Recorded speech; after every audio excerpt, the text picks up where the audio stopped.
fin, amigos, estamos aquí de vuelta en Se Abre el Debate. Recuerda, estamos esperando sigas interactuando con nosotros a través de @CoolChannelTV utilizando la etiqueta Se Abre el Debate.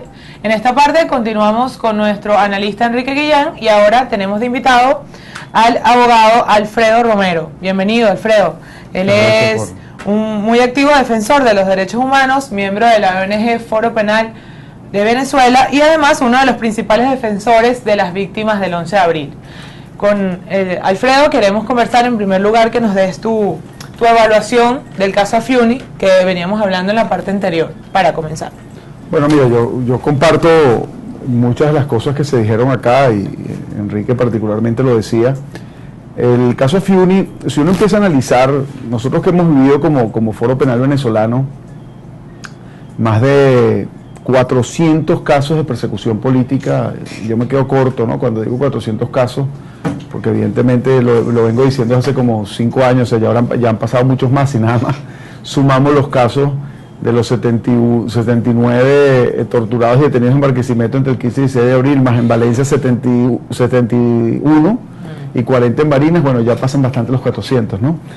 Pero analizando todos y cada uno de estos casos, fíjate que la persecución política requiere apuntar hacia sectores, a los efectos de crear precisamente el objetivo final, que es el temor y el que las personas se retraigan y no procedan contra lo que es el gobierno democráticamente incluso. El caso Afiuni marca un determinado sector, que es el sector judicial, y como bien lo decían, hoy día todo juez de la República sabe que cuando se trata de una decisión de carácter político, esa decisión debe ser consultada, y eso lo sabemos por el Ejecutivo Nacional. Es así. No se toman decisiones cuando tienen un objetivo político sin la consulta al Ejecutivo Nacional, y esa fue la consecuencia particular del caso Afiuni.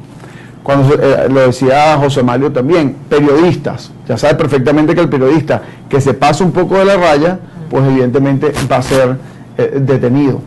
Caso estudiantes, otro caso por decirle, Julio Rivas, un muchacho de Valencia, protestó en un momento en una manifestación que hubo contra la ley de educación, fue detenido por más de 20 días, y una cantidad de muchachos, entre ellos estudiantes también, que protestaron, les decía, 15 y 16 de abril, después de las elecciones, fueron no solo detenidos, sino torturados, y la Fiscalía pues evidentemente evade las responsabilidades en ese sentido.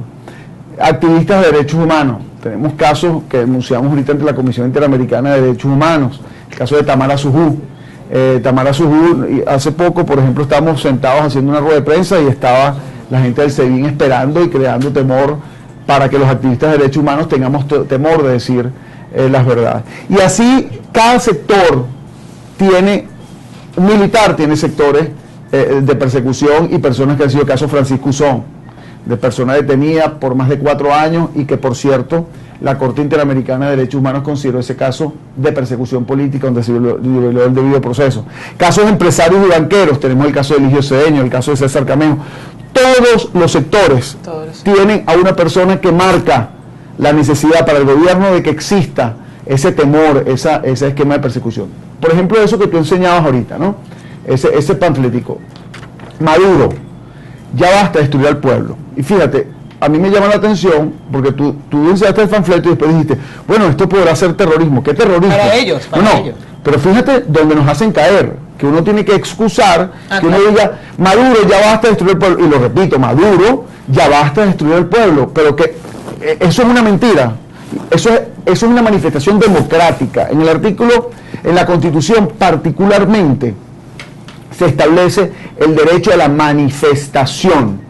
Y además establece el derecho a la libertad de expresión, libertad de información. Ese derecho, que es un derecho y más una obligación que tenemos, sobre todo aquellos que, por ejemplo, somos abogados, que tenemos conocimiento de la realidad, que somos profesores universitarios, que tenemos posibilidad, digamos, o tenemos mucho tiempo trabajando en esto, y sobre todo activistas de derechos humanos, manifestamos en contra de las cosas que suceden.